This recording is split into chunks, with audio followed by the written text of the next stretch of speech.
It's just all about creating that impact. If you've not made someone's life better, none of that innovation means anything.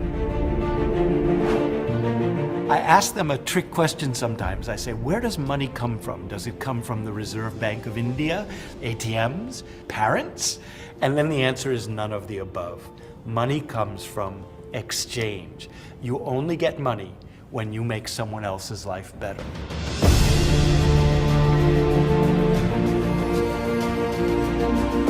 As Atlas Skill Tech University, we want to produce designers with a heart, managers with a heart, and technologists with a heart.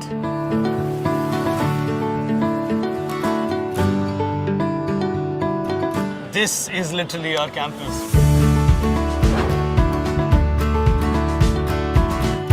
It's beautiful aesthetically, also highly equipped with technology. There's lots of inspiration around each corner that we have here.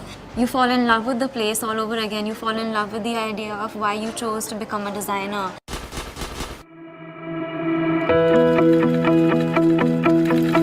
We have a design school.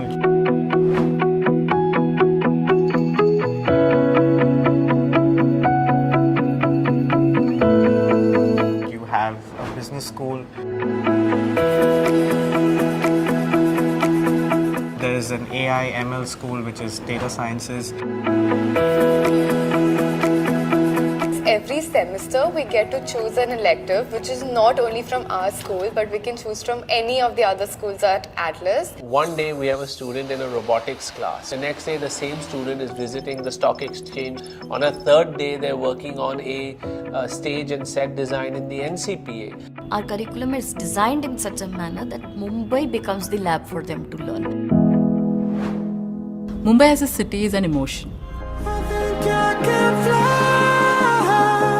It's a plethora of cultures, exhibitions, trends.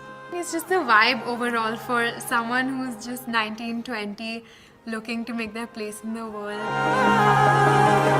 When the bird wants to fly and explore and be on their own in a safe environment. And I think Mumbai gives you all of that.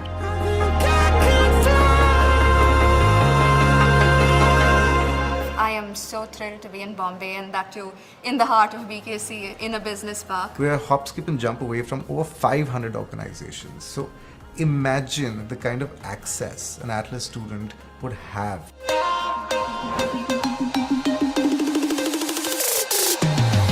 Leading industry, leading academia and having leading startup leaders in our advisory board.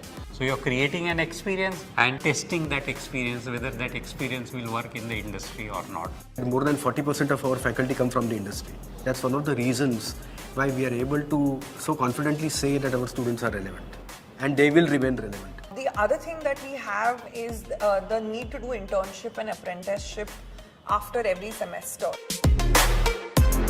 The opportunities are immense. We've got pre-placement from IBM, Deloitte, Infosys is coming in, Zook's Innovation. They're in such diverse industries like Apple, TCS, PwC, Dharma Productions, House of Masaba, House of Gucci, Manish Malhotra, Sabyasachi. All of my batchmates who wanted a capstone project landed with a capstone project. The ones who wanted to go for their further studies landed at very good universities. We've got great curricular partnerships with Parsons, with Vancouver Film School. University of Bath, Nottingham Trent, Bristol, LSE, Southampton. Atlas really helps you with the collaborations that they have.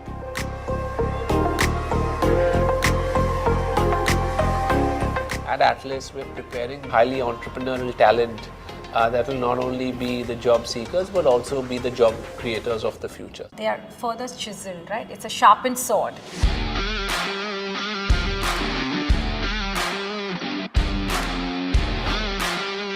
By interning in the summer, it really gave me a confidence boost to start my own social media agency called Misco. Currently, I'm handling about 15 plus brands. We have a network of around 80 to 100 freelancers. I've wanted to recreate the Jaipur Fort in under 30,000 and do so in a way that adds value to every single member of society.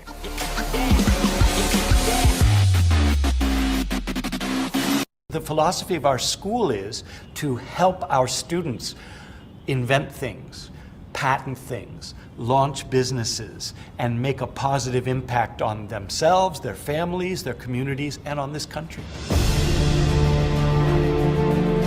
I wanted to go for the army, CIR, that is Center for Artificial Intelligence and Robotics. I personally am satisfied when I can see that there's a smile on someone's face or that I've made their lives better. I walk around, I see class buildings, and I imagine myself at the top of them. I just didn't want to become a CEO that would take over the world. I wanted to become an artist that would take over the world.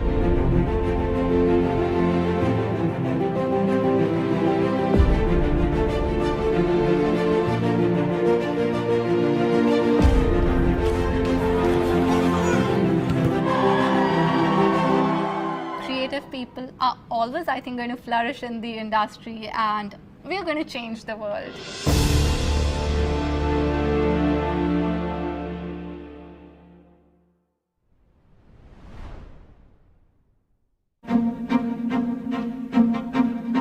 Over here at Atlas ISME, rather than just learning what's in the books, we learn about how it really works in the real world.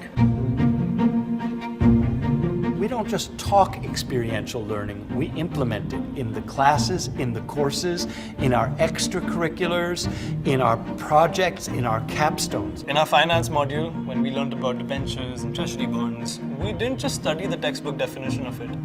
We bought a bond. We went on to ICICI's website, we bought an actual bond.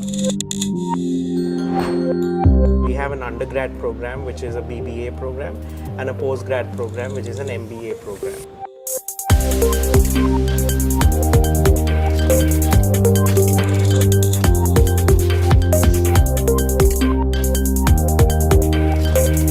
To this was added the Atlas electives, which gave them the opportunity for a design students to do stocks and for a management student to do product design. I have chosen ESG and impact investing. Apart from your core subjects, they help you into skilling yourself in various different fields. There's been a lot of talk over the years about bridging the gap between industry and academia. At our institution, at Atlas ISME, the students are getting to work with industry from day zero of the program. Industry integration for us is right from building a rich curriculum with their expertise, getting our students to solve really challenging problems mentored by industry. We ensure that a large component of our faculty is academically qualified, but at the same time come from real industry experience.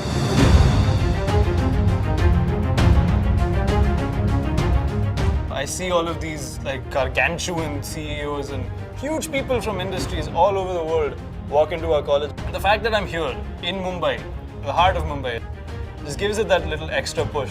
And being surrounded by the corporates, it gives us the opportunity to network and be out there. Putting it in the middle of the business district, you're firmly putting yourselves on the map as yes, this is a business university. Providing students with an international experience. This Faculty International Week, where different academics from different disciplines are coming in to Mumbai, coming into Atlas Skill Tech University, bringing in their ideas, their teaching practices, their methodologies, their pedagogies. There are barely any universities that give you that kind of exposure. Atlas ISME really helps you with the collaborations that they have with these universities. We've had the chance to speak to so many universities in terms of finding courses that match what we want to do ahead in the future.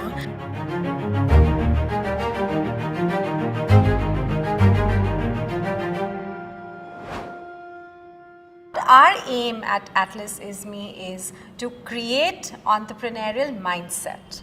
I think that's what we really want to enable them through the classroom experiences. There are not many colleges that provide entrepreneurship as a program.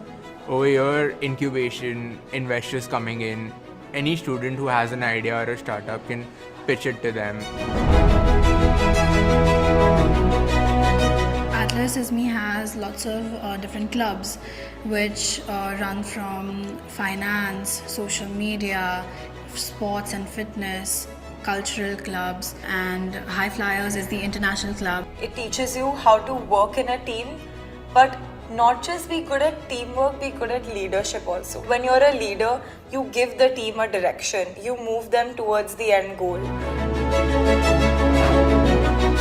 We also conduct job fairs wherein we invite lot of industry personnels to hire the students for both for internship and final placements. At one go, you can see around hundreds of companies and students receiving around 500 plus offers in just a single day. People are looking for individuals who not only have hard skills, but they're also looking for people with soft skills. The ability to problem solve, the ability to bring people together, the ability to lead, the ability to convince, the ability to negotiate. And really those are the leaders that we are looking to create.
My journey started when I studied psychology, right? So I think psychology as an education got me interested in understanding how human beings function.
all about creating that impact. If you've not made someone's life better, none of that innovation means anything. I ask them a trick question sometimes. I say, where does money come from? Does it come from the Reserve Bank of India, ATMs, parents? And then the answer is none of the above. Money comes from exchange. You only get money when you make someone else's life better.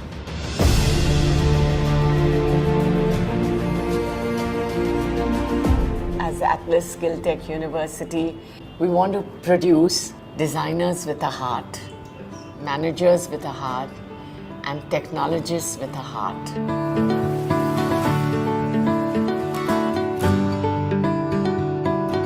This is literally our campus. It's beautiful aesthetically, also highly equipped with technology. There's lots of inspiration around each corner.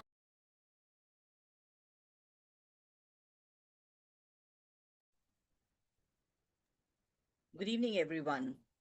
This is Dr. Jyoti Kapil welcoming you on behalf of Atlas Skill Tech University to today's session under AAROHAN 3.0, the third edition of the prestigious Global Summit Series organized by the Student Research and Development Cell at the Atlas Skill Tech University.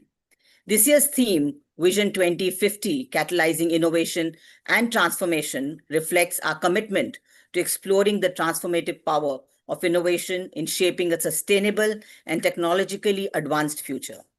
AAROHAN serves as a pioneering platform where thought leaders, researchers, and innovators come together to discuss ideas that will define the decades ahead.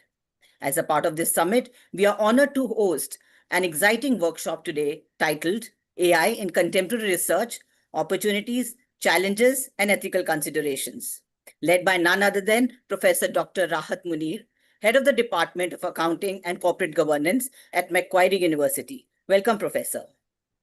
As Thank AI you. reshapes, thank you, sir. We are so honored to have you here today. As AI reshapes the landscape of academia and industry alike, this session will explore its evolving role in research, delving deep into its potential challenges and ethical implications. From revolutionizing data analysis to raising critical concerns about research integrity, AI demands a thoughtful, balanced approach. And who better to guide us than you, sir, a global academic leader and research leader with rich cross-disciplinary background. Before we invite him to share his insights, allow me the privilege to introduce Sir formally. Professor Rahat Munir is the head of the Department of Accounting and Corporate Governance at Macquarie University, Sydney. A specialist in forensic accounting, Professor Munir is internationally recognized for his work on financial crime investigations and financial statement integrity. Before transitioning into academia, he held senior roles in the banking sector. He's a fellow chartered accountant, fellow CPA, and a senior fellow of the Higher Education Academy. He earned his PhD from Macquarie University. His expertise spans across curriculum innovation, accreditation processes like AACSB and AMBA, and pedagogical excellence. He has fostered collaborations with institutions and professional bodies across China, Southeast Asia, South Asia, Europe, and beyond. With over 100 peer-reviewed publications, books, and reports, he has made significant contributions to areas such as management accounting, CSR, corporate culture, governance, and UN Sustainable Development Goals. His research has had impact across sectors, including the big four accounting firms, manufacturing sector, airlines, politics, and banking. He has supervised over 20 doctoral students, served on editorial boards and scientific committees globally, and his work has been recognized through multiple international awards, including honors at the Wharton QS Stars Reimagine Education Awards and the Business Higher Education Roundtable Awards. Professor Munir also leads prestigious industry academic collaborations, such as the CFO Forum, Women Thought Leadership Initiatives, and Business Leaders Roundtables. Sir, we are truly honored and privileged to have you here today with us. And let us welcome Sir with a huge virtual applause. Professor, we eagerly look forward to listening to your insights on the topic. Over to you, Professor. Thank you for being here today. Thank you very much. And Good morning, everyone. Luckily, I'm in Chicago today and speaking to you all. It's very early morning, 8 a.m., I think so right now. Perfect time to speak and talk on a topic which is on artificial intelligence. So once again, thank you very much. The topic is something which has triggered a lot of talk on future of work and future of research and even future of teaching as well, academia. So what I'll do is I'll obviously within 1 hour talk about research, but there'll be a lot of things which we will enter into unknown territory. So AI is very unknown territory. We don't know what's going to happen in next few months or in 1 year, because the world is changing fast and very fast. So let me quickly share my slides, and if it's okay, I'll be using my slide deck for my presentation. Is that visible to everyone? Just one person nod? Yes, sir, we can see that. All right, fantastic.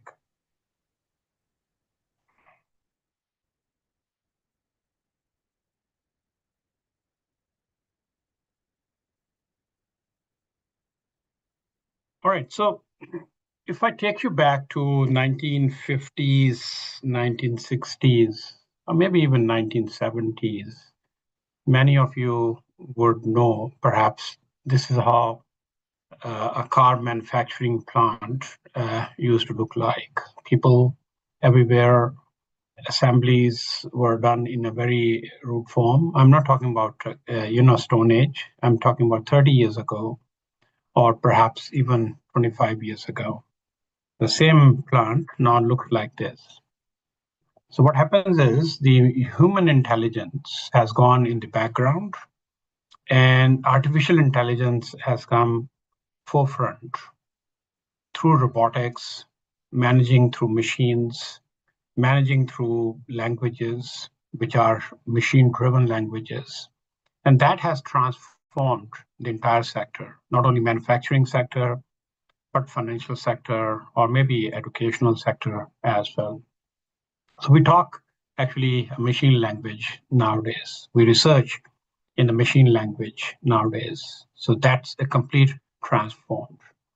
Just to give you an example, back in 1950s and 60s, those who are in finance areas or accounting areas, perhaps at that time, the cost of product was around 16 to 17% higher when there were more involvement of humans in a manufacturing process than now when there is a zero involvement at the front desk or at the workshop level, which is very low.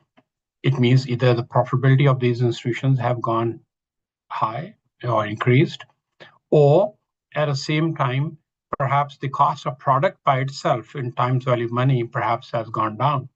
So it means at the end, consumer is getting benefit of whatever advancements in technologies or artificial intelligence has come. So this phenomena is not new. And if we go back 100 years ago, there was agricultural revolution. It took 70, 80 years at that time, all right, and the developments, and then we saw early 1900, a lot of crops development happened, and we call it more agricultural revolutions. And then in 1920 onwards, mostly, we entered into industrial revolutions when industries started, even in a city where very much I'm sitting right now in Chicago, all those sort of industries started in other countries as well. That's where the industries, people moved from agricultural to industrial space. And at the same time, what happened is we saw a complete shift in demographics also from rural life into urban lives as well. That's where the new and big cities started building up. And a lot of cities which were basically nowhere in the map have become most developed, advanced, and large cities in the world. And then later, and that time span was approximately 50 to 60 years, no more than that. So we had 100 years, and then we had 50 years in industrial, and still industrial is going on. But the shape of that industrial revolution has changed. And then we saw computing. And computing, obviously, computers were there long ago, 70s and 80s. But in 90s, when we saw Microsoft, and then digitalization, and then we saw touch screens of Apples and so on. That, again, within 10 to 15 years, changed everything, especially mindset of set of youngsters, school-going, university-going children's, and their style of learning changed very fast. And then, in last 5 years, perhaps I would say it was a little more, but last 5 years, age of AI. So you see that the ages over a period of time, the time span in every revolution is declining from 100 to 50 to 30 to 5, and now the next is the quantum, basically, and that's where a different form of artificial intelligence. So my focus is on AI, and perhaps quantum is a future unknown, very much unknown, where machines will drive everything. Machine will drive humans. Machine will code, recode. So the intelligence will be produced through machines, not through humans. When intelligence is produced through humans, that is called as artificial intelligence. So let's focus on, because we have a little knowledge of AI.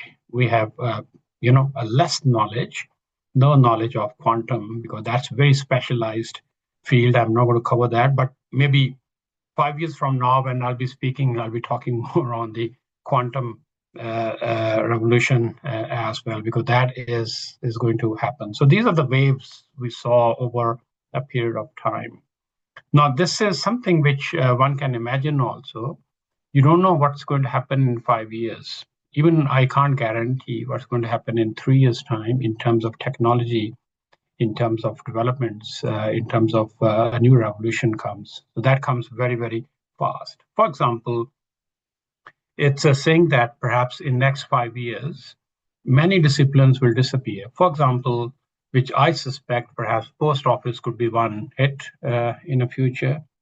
At the same time, perhaps we'll see the professional services jobs like drivers. There'll be driverless buses, driverless cars, driverless trains, which is already happening actually in Sydney. If you see that, there are driverless trains and driverless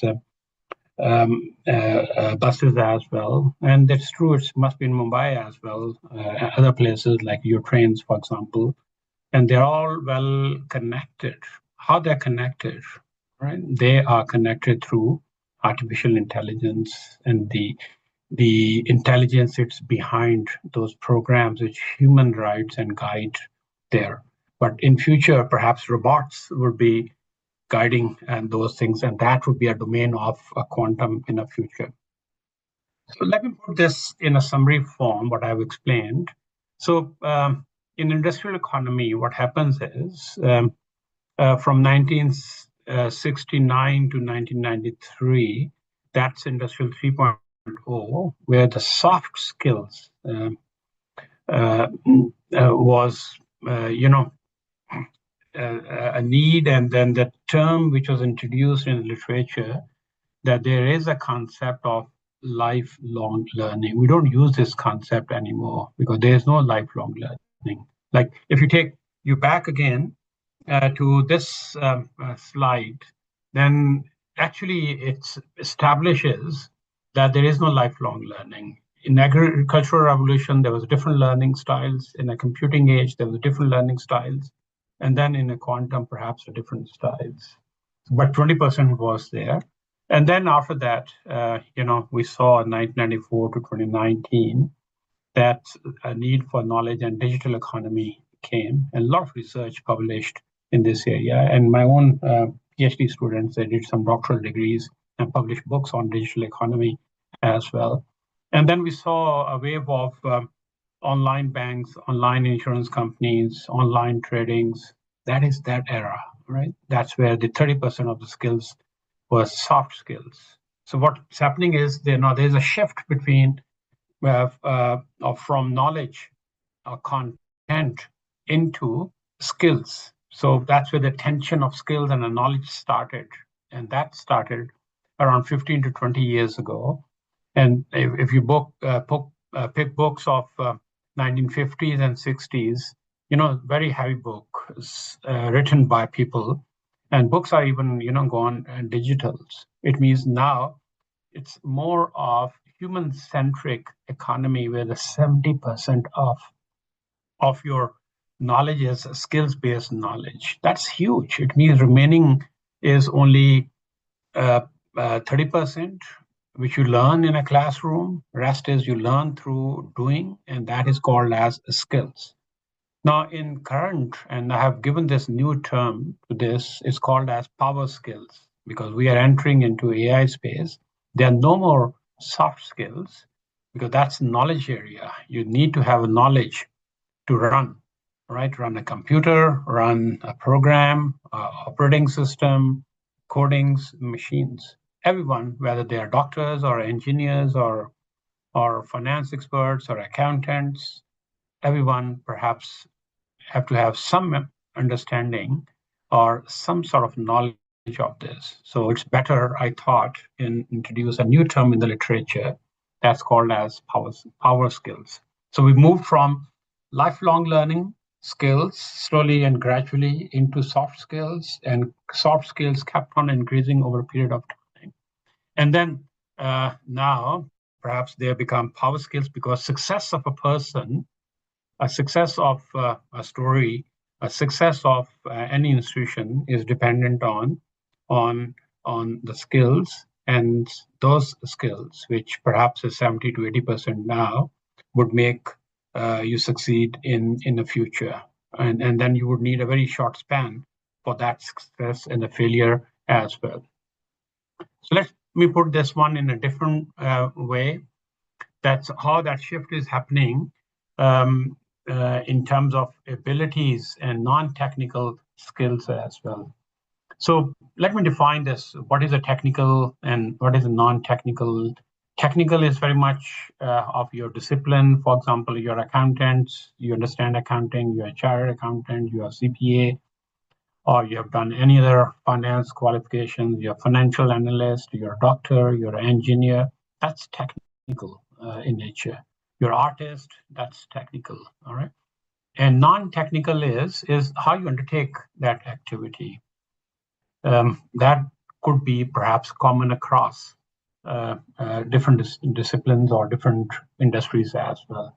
That's why, we saw in 80s, if you look at literature, the concept of transferable skills also came, which you can carry from one industry to another industry. And those skills normally stays common across many of those industries. For example, you're smart in marketing product or promoting your product has nothing to do with the discipline by any chance, all right? Accountant could be a good promoter, marketeer person could be a good promoter, management CEO could be a good person in terms of strategy formulations and so on. Engineers I've seen also very good in promotions and so on. So it happens. So that is a common skill which stays in every type of discipline. So we saw that shift, number one, in a digital space, increasing over a period of time.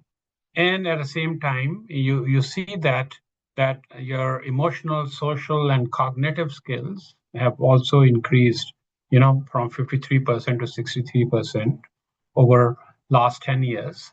Whereas the technical skills, actually, it has gone down. And that is the irony, actually. It means people are less in terms of learning about concepts. It's more of way of doing things, a way of performing things. That's where the digital skills comes. That's where the non-technical skills comes.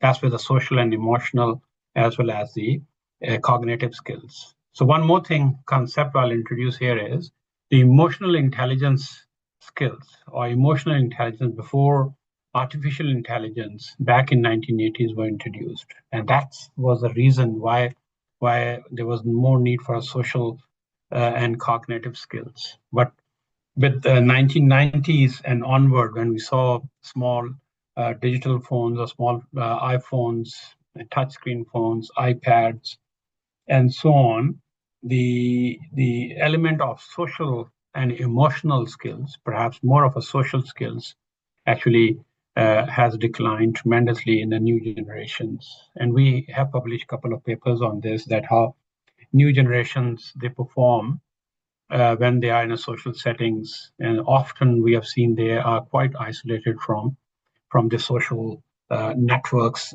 they have, which used to be back, in the generations which are called as baby boomers and so on.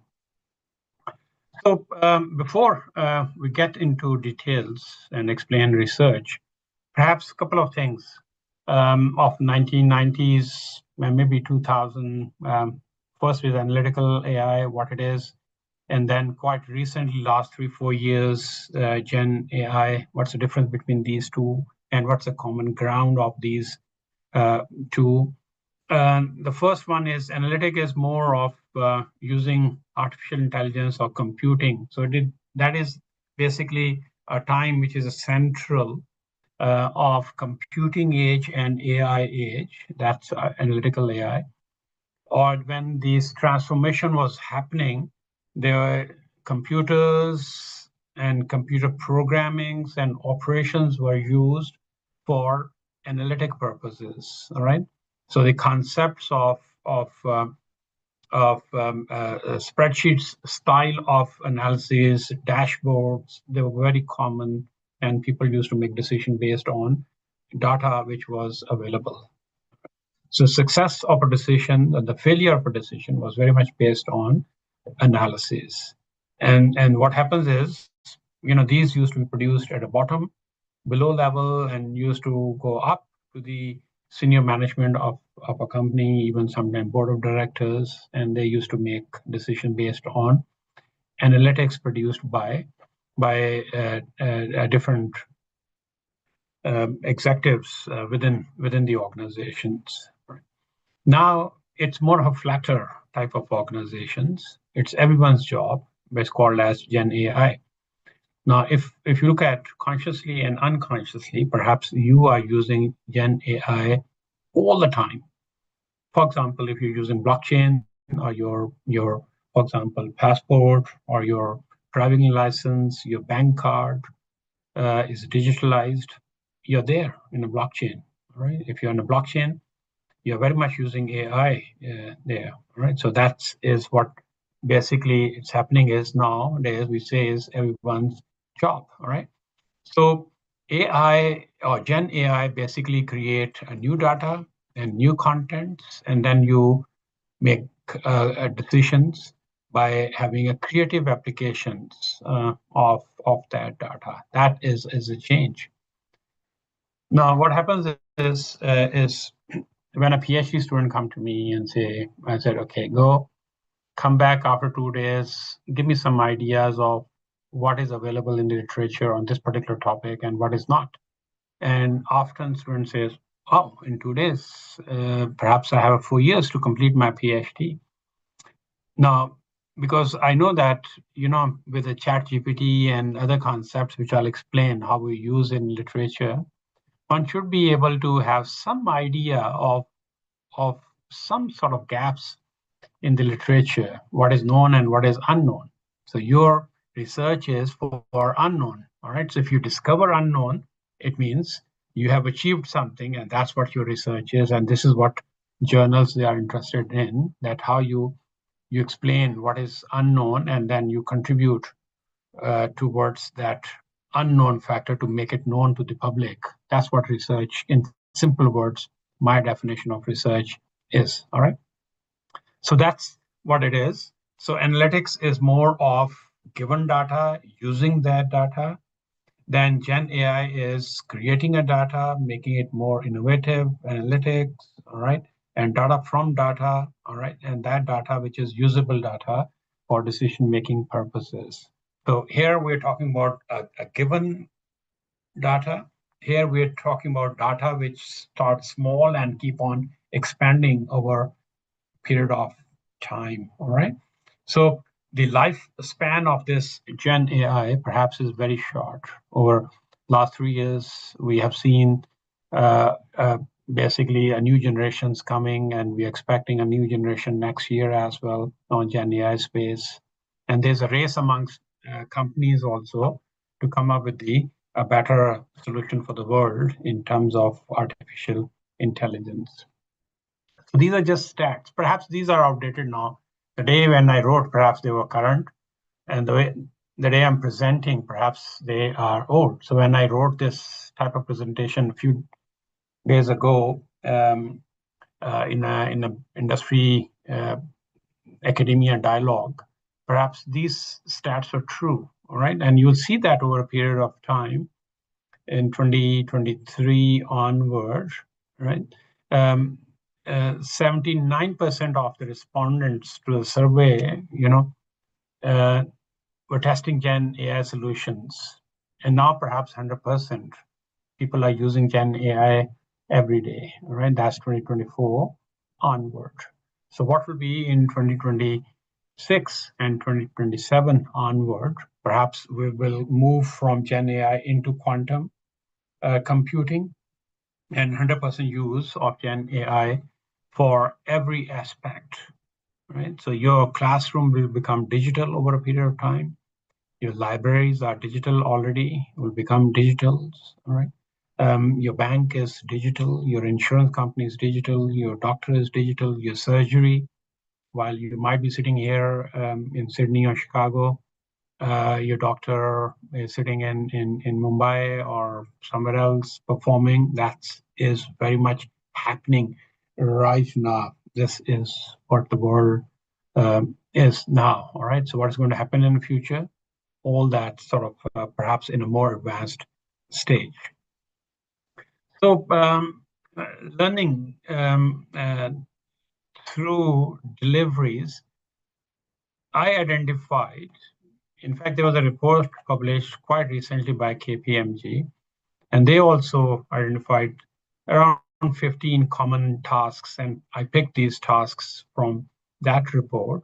What type of these tasks are, all right? So you'll see that common tasks which deliver value.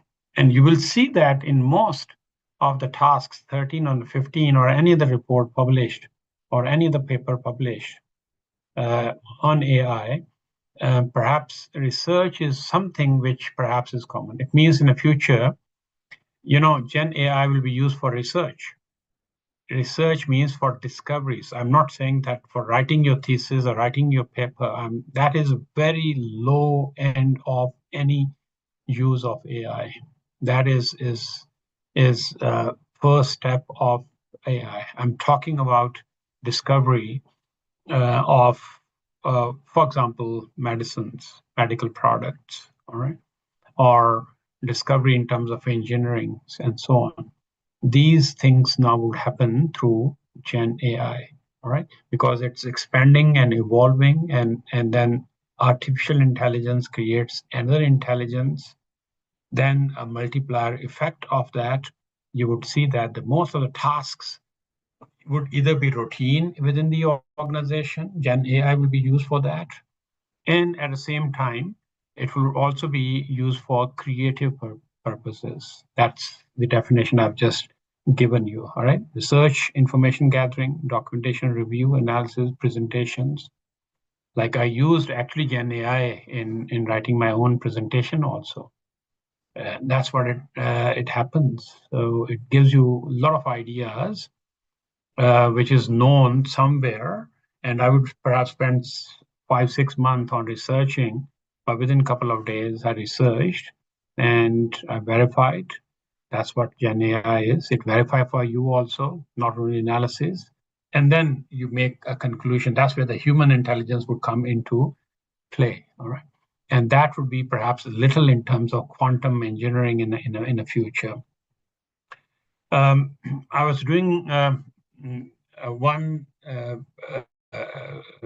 short paper a couple of days ago that's number of emails. So I get around 100, 150, sometimes 200 emails over the weekend every day. And how many of those emails have been written through using ChatGPT? You weren't surprised, perhaps is over 90% of those emails lack human element into those. So humanity is missing in the content of those emails because they are written by machines. That's what the change is. I'm not saying it's wrong. In fact, I'm the strongest advocate of using ChatGPT, even in a classroom. I'm a strong advocate of using AI, right? And but you see that how that shift has happened.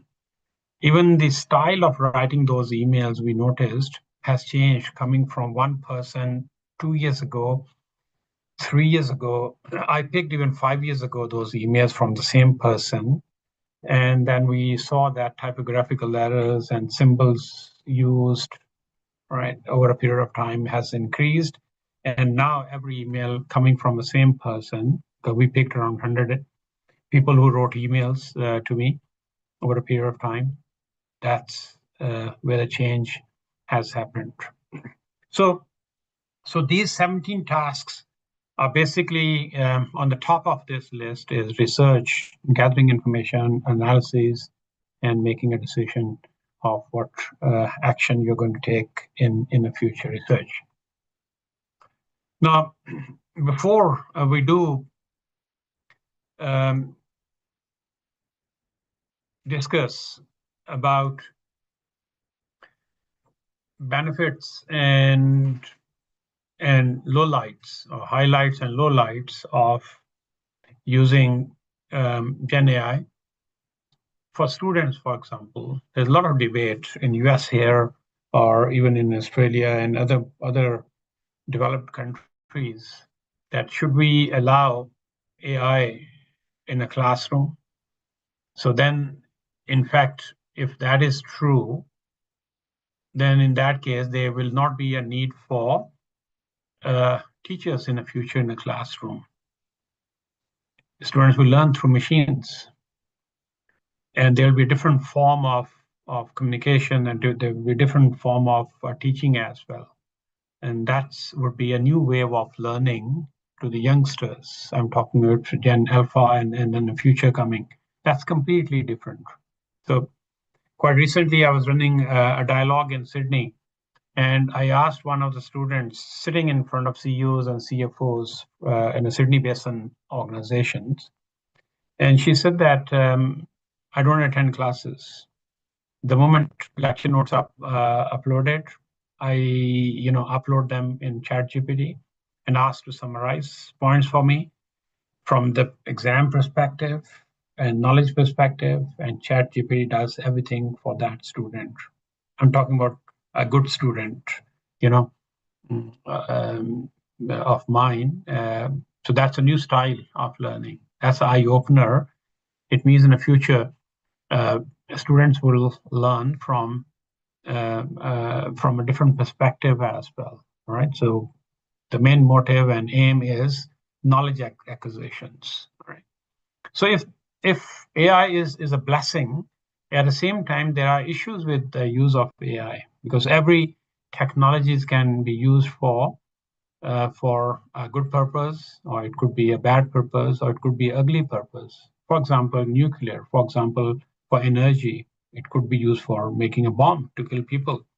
All right. So these are two different uses. All right. So AI is the same thing. For example, if I say a student who's writing an assignment, will get a lot of ideas, write a good English, all right, as well in the assignments or whatever languages. Normally it is English now. Their speed of doing that assignments, using that time for something else would be there. And then there would be, if that become a routine, there would be some element of issues attached to that, the pace of those cognitive learning of a students and thinking critically and solving that problem, that would reduce over a period of time. And that is something which we, as researchers, we believe like perhaps that is going to happen. So if in 5 days you can write a paper, a good research paper, which nobody can catch. I'm telling you, if today you write a paper using ChatGPT, no journal in the world can detect that you have used ChatGPT to write that paper, right? And same is happening with the PhD thesis also. People are using it and no one can detect. At this stage, I'm talking as of today. Only, people, those who have a knowledge can understand this is not what actually it is, all right? So for students, perhaps I'm more worried about cognitive skills and abilities in the future, perhaps of those kids and the students, perhaps were tremendously affected because they would stop thinking because someone else is doing that assignment instead of that person is doing that assignment. Now, what's happening is the machine is doing that assignment for that student. So there's a good use of artificial intelligence and Gen AI or ChatGPT, for example. Anyway, I'm not promoting ChatGPT here, but that's most common form use Gen AI. And then there is a reverse side of the benefits. Now we have to decide whether the benefits are more than the disadvantages of using ChatGPT. So now it's that's why there is a debate now that what is more ethical way of using ChatGPT means what are those boundaries which students should be allowed to use, like here you can use, you can't go beyond that sort of thing. That's our role as researchers and academics to decide what students can do and what students cannot do. I've seen in some universities they don't encourage people to use ChatGPT, saying that they will copy. They will copy, all right? Nobody can stop. Its beast is in the room, all right? So we have to get maximum benefit from that beast. I think that is important. Now, moving forward, in a research paper, for example, you can very quickly structure that paper. So you're using it for structuring purposes, the process by itself, all right? Sometime in research, we use a word that, to my understanding, there's a very limited research happened or no paper has been published. We don't know. You're writing a research paper and you say that no paper has been published ever on this topic. Someone in Africa perhaps is writing it, but is not known to you, but is not in the main domain of research as well. So it means that claim is incorrect. So we can't make. ChatGPT will tell you that claim is not correct. Right? Your writing styles, you can tell, you can give prompts to ChatGPT also. And we tried this and we experimented, like my style, my co-author's style, we write with names, that write this paper with my Professor Muni's styles, and it writes in that style as well. That's intelligence, right? So it is a human-driven artificial intelligence, we call it. That's how when a prompt is given, it happens. But remember one thing, whatever you put in ChatGPT, it stays in a ChatGPT. If you give a prompt, it stays in a prompt.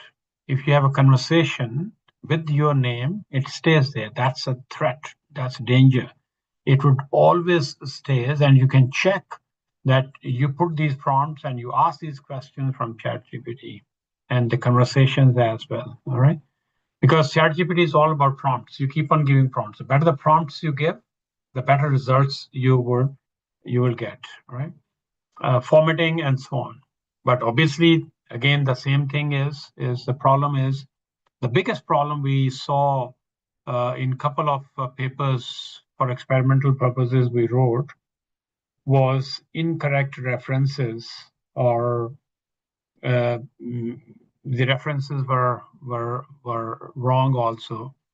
Incorrect means the paper were not these papers which were cited, and reference given was also not relevant reference to that particular type of research as well. Obviously, this is a form of plagiarism as well. And then as a researcher, like research is nothing but thinking. Research is all about that your idea generation, and then how you discover eventually and make a contribution which is a significant and original contribution. So what happens is, if you look at this definition of research, significant and original contribution, you might make a significant contribution through using AI, but you are not going to make original contribution there. So you are using ChatGPT. So the question is, how much of ChatGPT should be allowed to be used by the researchers? That is something very, very difficult. And that's why I said in the beginning that this is unknown territory. We don't know. Everyone is using it, yet saying we should not be using it. Everyone will use it and still talk against use of ChatGPT or AI, Gen AI. But to me, that's what the future is. So what we need is, we need to form some procedures or some standard operating SOPs, procedures, or some codes which we have written the way we have written code of ethics for accountants, code of ethics for doctors, code of ethics for engineers.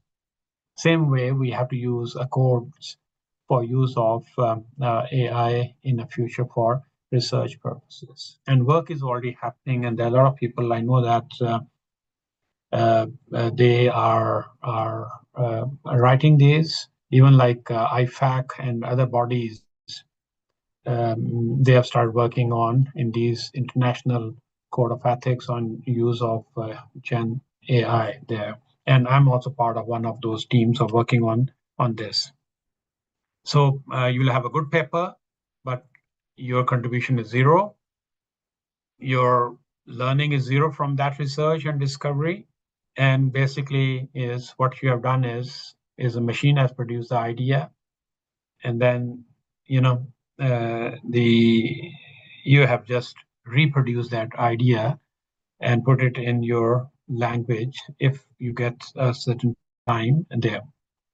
Third possibility is in terms of data collection. This is an easy, perhaps, in fact, we should be using Gen AI for data collections, especially for the archival type of research we gave. It gives you prompts where that archival data is available. I think that can be used. There's nothing wrong into this. So one is a writing, a discovery. Second is you collect data.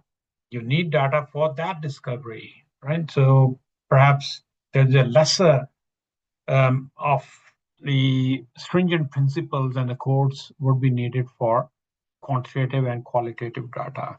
But remember one thing is when we were doing this research quite recently, we gave a prompt of writing conversation between employer and employee, interviewee and interviewer on that was on ESGs or on SDGs of United Nations. That how a sustainability manager is responding to the questions on when was this introduced, why you introduced SDG principles or ESG principles, how it has impacted your organizations, what was the resistance there.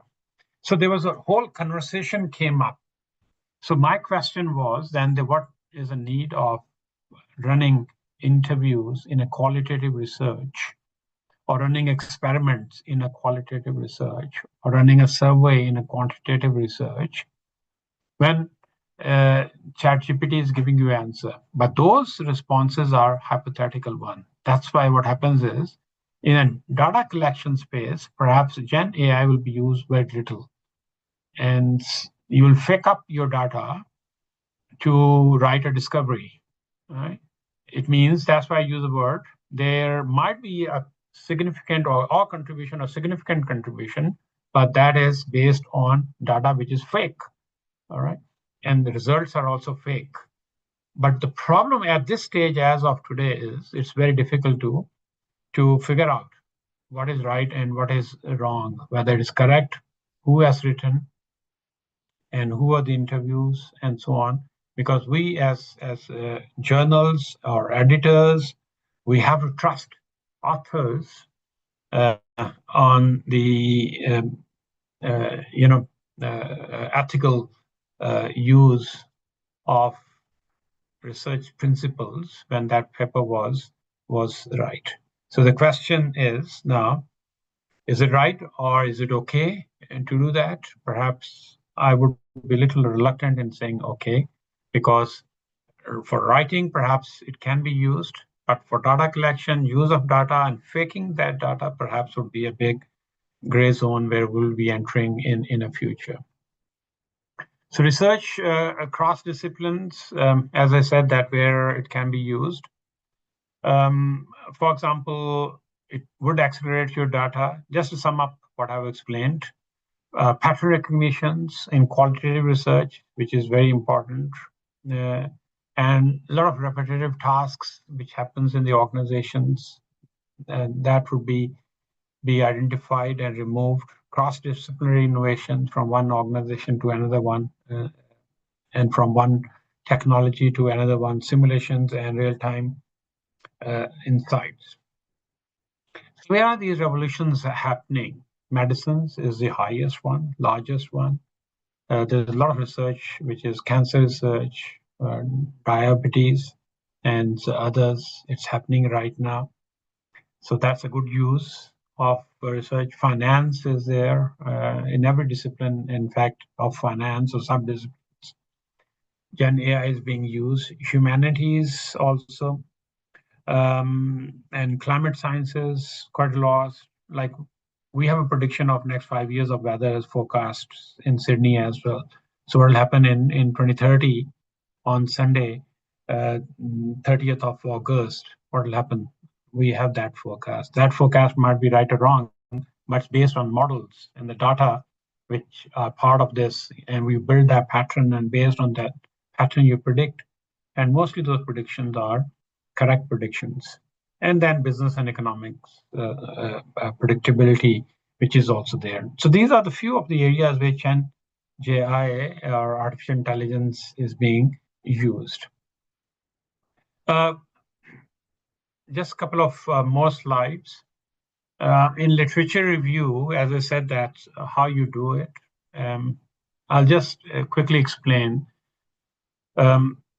What I teach to my doctoral students, and I also do, is when I have to generate ideas. Previously, we used to sit, think, talk, dialogues, discussions, day after days, and drawing those on the board, the frameworks. That's how we used to do. And there was a concept which I strongly encourage people to use, is structured literature review, where you read a paper, it's abstract, it appeals you, move into the conclusion side, right, and the future research. It further appeals you, then you read the whole paper. If not, trash it and move to the next paper. That's is how it was. It used to take days and days and days and days, and very painstaking job as well. But not as different there. The question is, how much information is available in the cloud or internet? All right. If all that information is available, then perhaps that job of finding through different prompts which you write, which is your job as a researcher, to write what type of research or gaps in that research still exist, and a further research is needed. Now, what's happening is you're entering from your comfort zone into a danger zone, because now you have to apply your human intelligence to find whether those gaps identified using AI are correct or not. All right. It means you still will have to live with your human intelligence to do that literature review.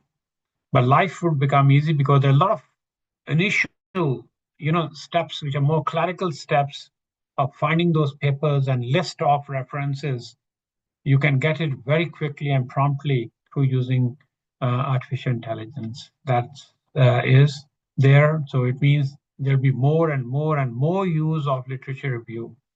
And you would see that perhaps we'll be working on this also, a new concept, like the number of papers being published by different authors, their frequency has also increased over a period of time. People are really writing so many papers, which sometimes are humanly impossible to think even, like someone can write so many papers.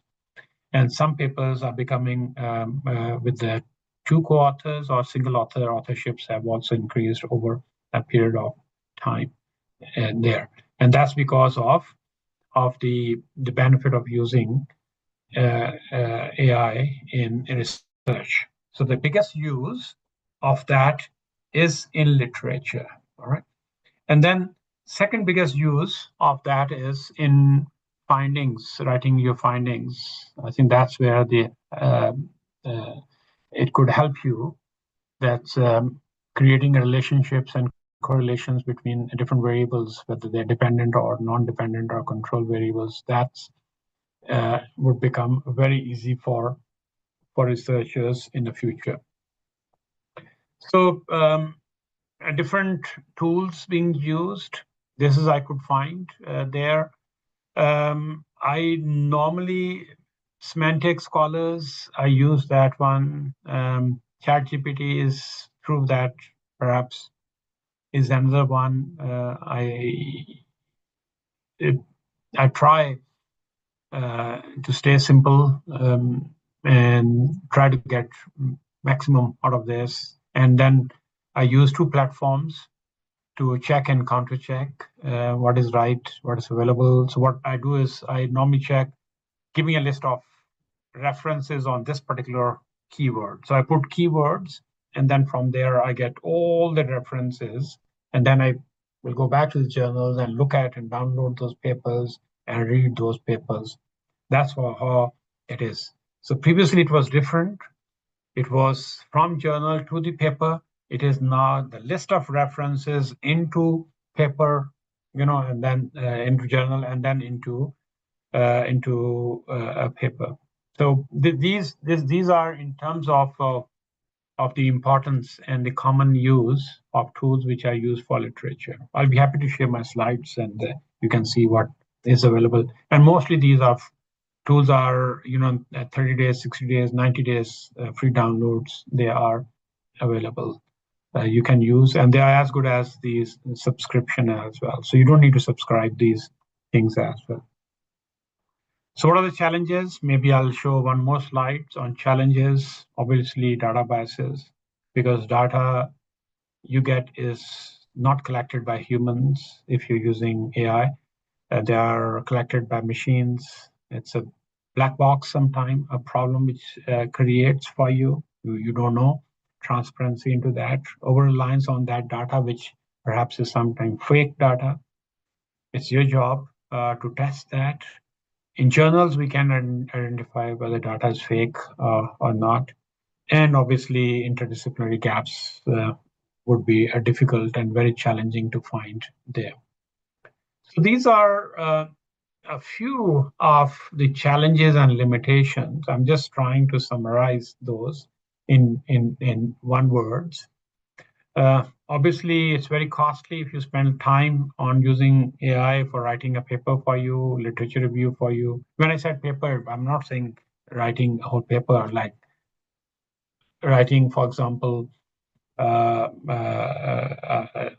gaps finding for literature review or findings, drawing some conclusions based on your findings. Those sort of things are acceptable ethically within Genj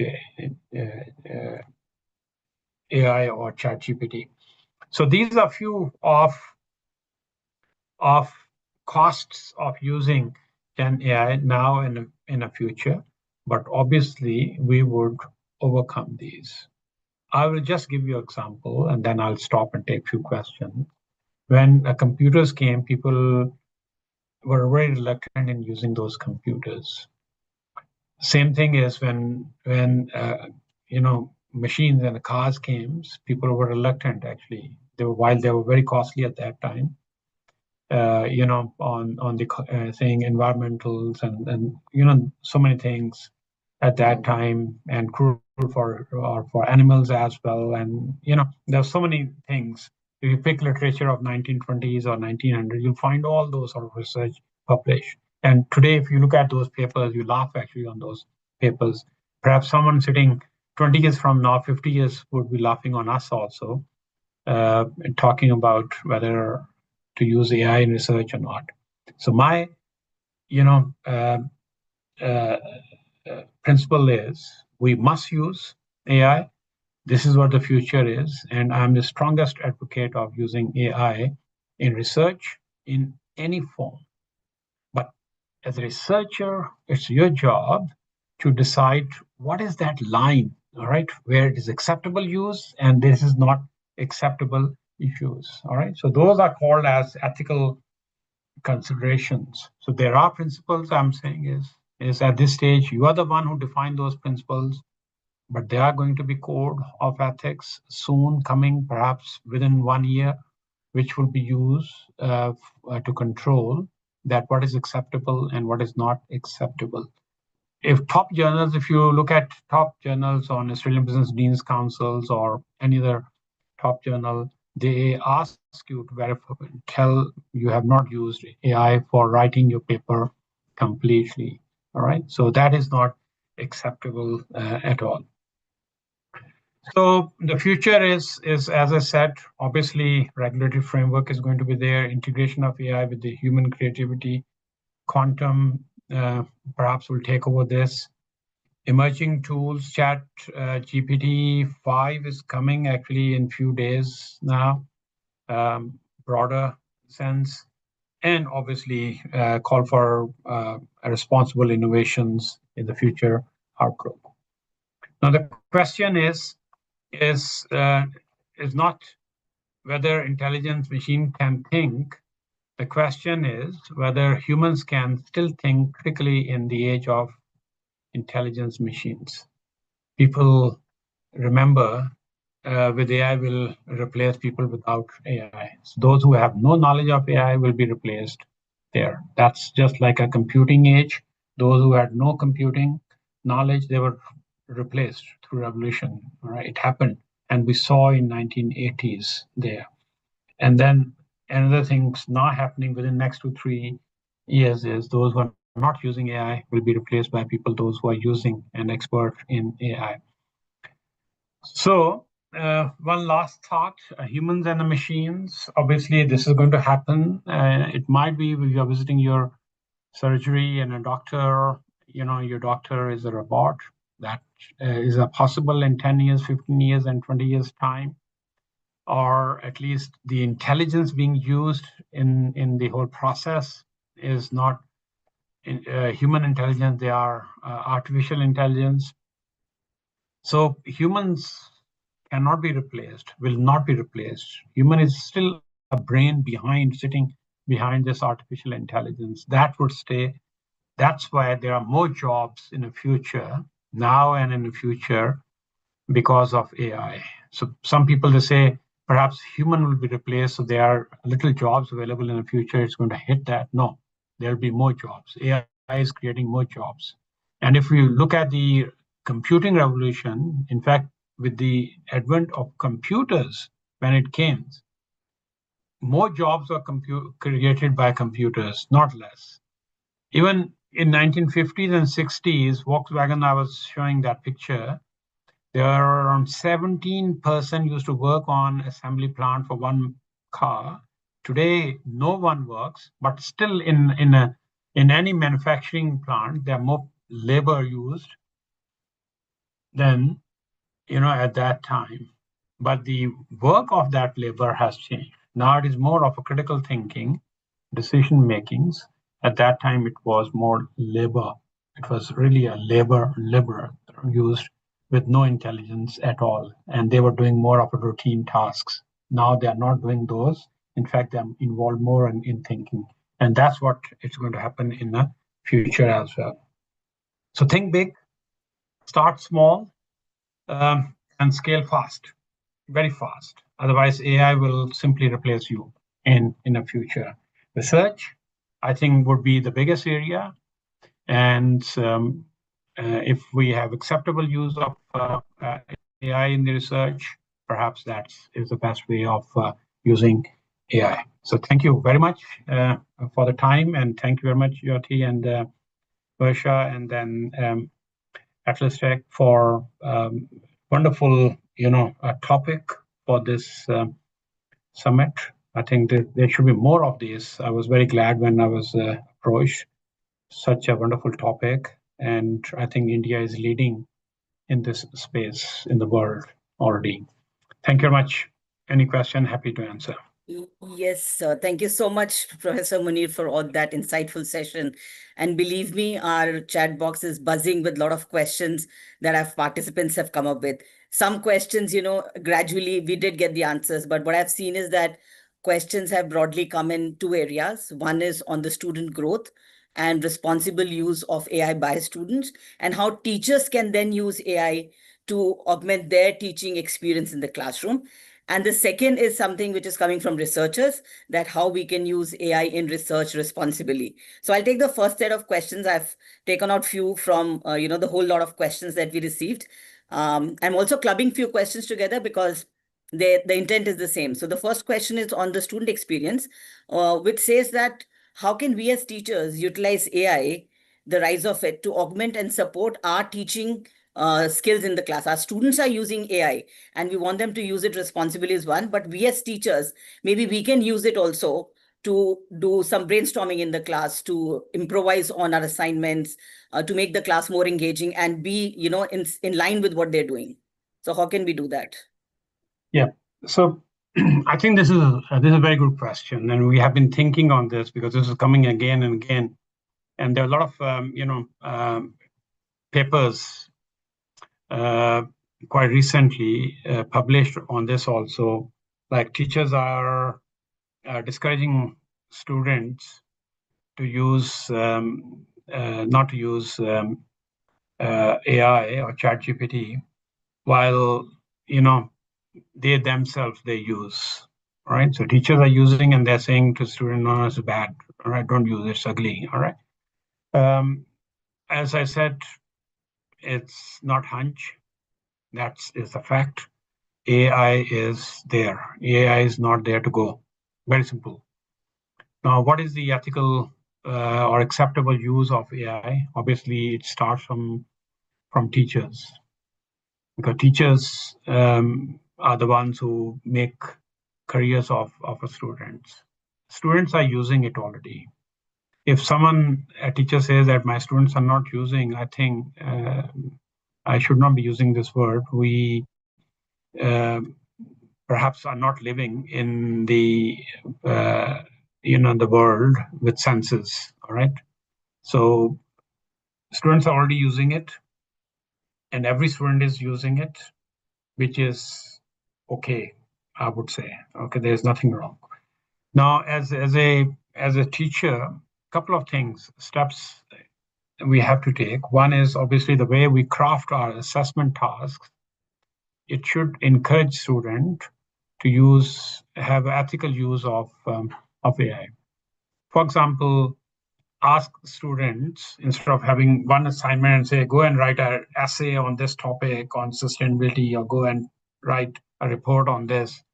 For example, on a company, Tata Manufacturing or whatever in India, and do financial analysis of that company. ChatGPT will do it in 5 minutes for you. In a minute, less than a minute for you. All right. So it's our job how we craft those questions in that assessment tasks, that we engage students in a learning process, So a chat GPT or AI learning process through prompts. AI is nothing but that how correctly you can write those prompts, what you write. So it is basically prompt is nothing but a conversation between you, me as a human and a machine. All right. So what I ask is just like two friends are talking, all right, and you're giving those prompts. Same way you have to write your assessment task and telling student go and now ask this question, and then you analyze and reflect. So what we have done is we change all our assessment into reflective tasks where students use AI and then reflect on that, which AI cannot do that. Reflection is something which AI still cannot do that. Quantum might be, because quantum is generates, from one to another language, from one thinking process to another. So you don't need to think. Actually, quantum will keep on thinking, all right, which is dangerous also, might be, but I don't know at this stage because I'm not expert of quantum at all. All right. But this is something which, as a teacher, we can do that, right? Number one.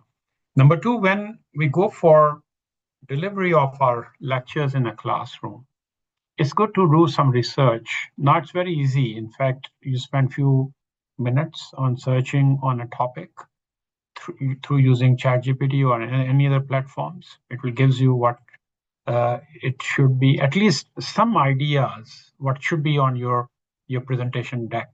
I think that is very important, so that you make it more relevant and beneficial for students. Remember, those 50, 100, 200 students sitting in front of you are very smart. They're very, very smart. All right. They are of current age.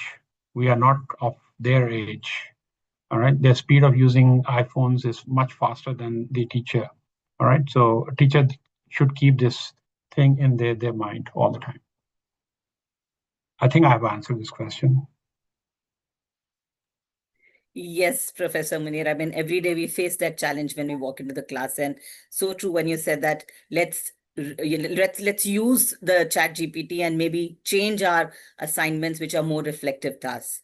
I have one more question which is an extension of it, which is from one of the faculty members who's asking how we can encourage a responsible use, especially for students with language or learning challenges, while still ensuring they're developing essential skills like critical thinking and independent writing. So other than using reflective tasks, students with challenges, specifically learning challenges, if there's some advice that you have for them, for these students. I think that is very, very good question, especially if you have students coming from different backgrounds. Some are from the low socio-economic or, people, their learning abilities and style and cognitive abilities perhaps would be a little low. Some people are with the influent backgrounds, perhaps will have more cognitives. Maybe their interest in learning is less, and low SES perhaps would be more interested in learning as well. All right. So I would group students into 2 or 3 categories, depending on their intelligence level.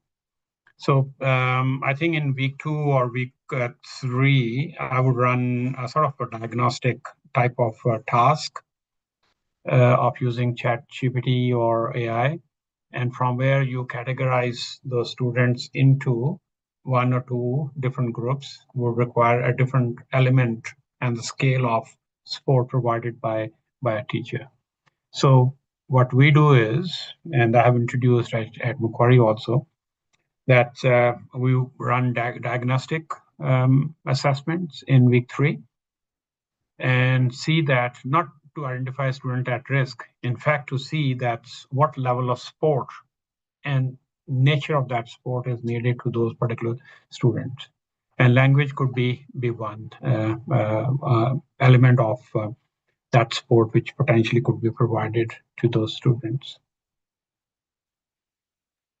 I'm sure, our colleagues who've asked this question will go back and implement this strategy. And so will I do when I go back to my classroom.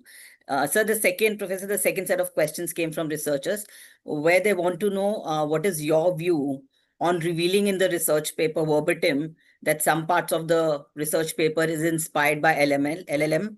And are these does it open doors for direct rejection from the reviewer, from the journal? Yes. Straight answer is yes. So can we Okay. write? So can we Yeah. write in the end what part is from AI or that should not be done? Yeah, you can, but the policy of most of the journals is and is going to be is on, basically discouraging using AI for your research. So what you can do is put sort of a disclaimer at the end that while AI has not been used for analyses and for drawing conclusions, however, potentially it is possible that some of that data perhaps is available and which could be discovered through use of AI. That's sort of a disclaimer. I think it's good to put and telling. Look, because AI is being used everywhere. You have used AI, which people will do it. All right. So that's why I'm not saying don't do it. All right. People will do it. All right. Like people say, okay, don't commit crime, but still we have police departments. Police is on every road, traffic signs, everything is written, protocols have been written. Still on every road in Mumbai or everywhere, there is a police, standing on every corner of the road. Why? All right, those are protocols. Police is a protocol basically for us to stop people. In fact, the concept of police came to educate people, but they are not doing that role. In fact, they are doing a police role, which is more of stopping and controlling role, all right? Not educating. So it means when we talk about research, in fact, it is more of a education. So if you have written something like a piece of which you feel like this is perfect and correct also, but you have to give it a human language. You have to give it your language also. I've seen recently I was reviewing a paper, in normal words, normally often you cannot use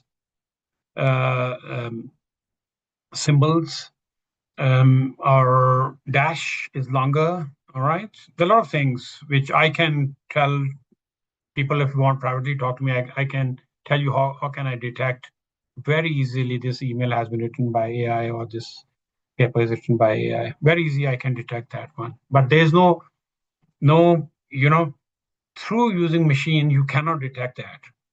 Unfortunately, humans can detect this, all right? So it's better you give a human language, you give your language to that. For example, 99% of CVs being written by students or by employees or job seekers, it's through AI. So there's nothing wrong in that. And what's wrong in this? I don't see any problem in this. Same as if you have used something and say, okay, here is what, when you give a prompt, all right? So this is the data, all right? But remember one thing. Once it is in ChatGPT, in AI, it stays in AI. That's no more your. Be very, very careful in that. Even we have detected conversations happening, between peoples also, and they put it there and it stays there with your name. That's why I'm sometimes get worried also on this. So if you do that and say, okay, here's a paragraph, don't chuck everything there, right? Just this paragraph. One is comes in a refined form, all right, in a polished form. And then the ideas are there which you never thought of. And then, you apply your mind and change that into your term. Means you humanize, I would say, you humanize that paragraph or that research which you undertake. All right. So don't ask AI to write the whole paper for you. That's not your research. That is, AI's research. So true, Professor Munir. I mean, we cannot take the human element out from the research that we're doing. And as you said earlier, that research has to be original, only then it adds to the body of literature. I have last question for you, which is quite interesting. What job will be created by AI that you will be most excited about? I mean, I'm very keen to know the answer to this as well. I think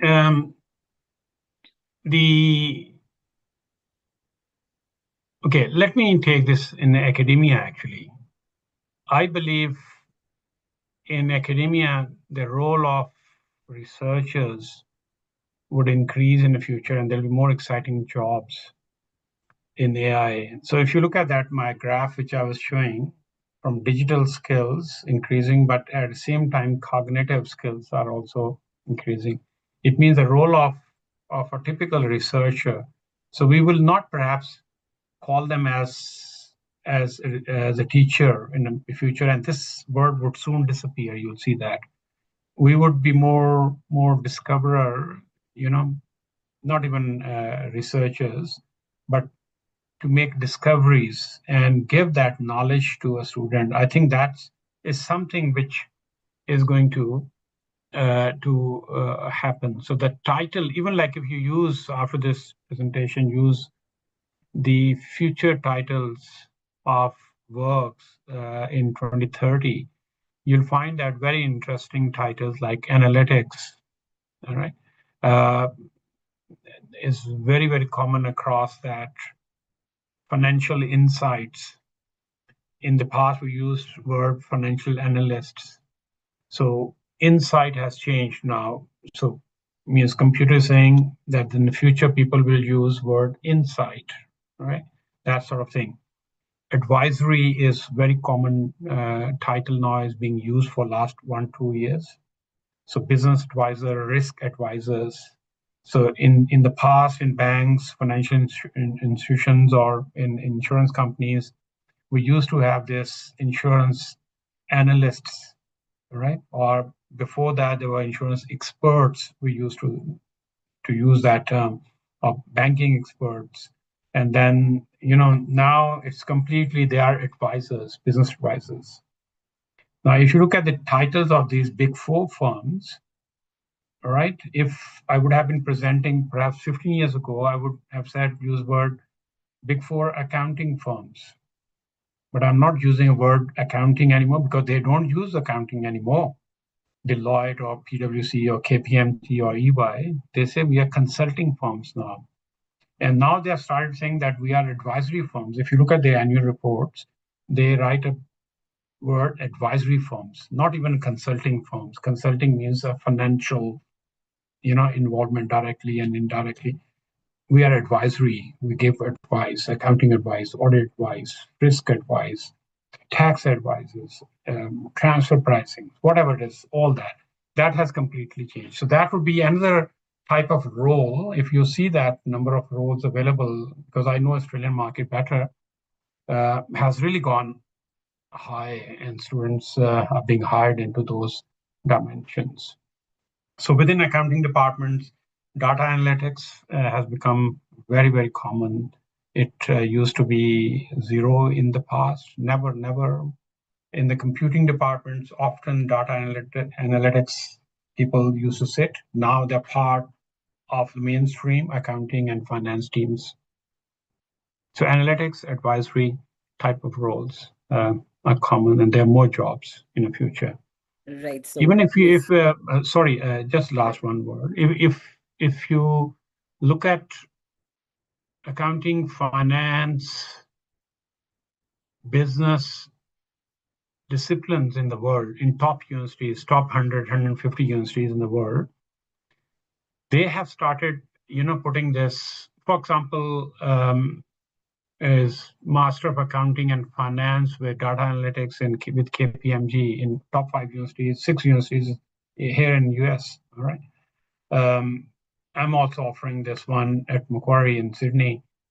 So it's becoming part of this now, means we are moving away from a typical accounting into analytics type, like I'm teaching blockchain also in accounting. I'm teaching business advisory in accounting as well.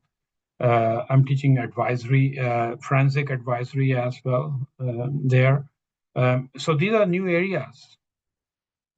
All right. So now in the last dialogue we ran with the industry, they said that machine languages should be part of accounting as well. All right. People perhaps 15, 20 years ago, people used to laugh on this, like why we need to learn, codings, machine languages. That is important now. So that's the future. These are the jobs which are going to future. So anything which is related to AI is going to be there, will live forever. Right. I think the roles are evolving, and as facilitators, we will have to keep evolving to keep pace with the generation that's changing and the industry which is demanding newer roles today. I'm so grateful and I'm so happy that I could moderate this session today. Thank you so much, Professor Dr. Rahat Munir, for this insightful and thought-provoking session that we've had today. On behalf of Atlas Skill Tech University and the Student Research Development Cell, deepest gratitude to you for taking time out all the way from Chicago this morning and share your expertise on such a significant topic, which is AI in contemporary research, opportunities, challenges, and ethical considerations. I think the examples that you've shared, the reflections you've given on the evolving role of AI in research will play a very critical role in how we also modify our teaching and learning and how the research can evolve. We are especially grateful for all the insights, global insights that you've given to us and the practical wisdom that you've shared to today's dialogue. It was complete honor for me to learn from you, and I'm sure my participants feel the same. I say it on behalf of all of us who've participated in this session today. It is a topic which is evolving, and there are a lot of questions that we have. So a lot of questions got answered. At the same time, we have a lot to go back and think on. So we look forward to staying connected. Thank you once again for being a part here and helping us take a step closer towards our vision of 2050 and beyond. And we sincerely hope in near future we'll host you again for another session on quantum computing, because then again we'll be at a crossroad, not knowing where to go, and we'll seek your insights. With that, I'd also like to thank all the participants for your active participation and whole lot of insightful questions that you've asked. We've tried to take all the questions. We've tried to merge the questions. I hope you've got answers to all the queries you've had, and I hope you're leaving with some useful takeaways that you can apply in your work and in your thinking. Looking forward to stay connecting with all of you in near future. Have a great evening ahead. And sir, I hope you have a wonderful stay in Chicago. Have a lovely day ahead. Thank you, everyone. Thank you. Thank you so much, sir. Thank you. Thank you. Thank you so Bye. much. Bye. Bye.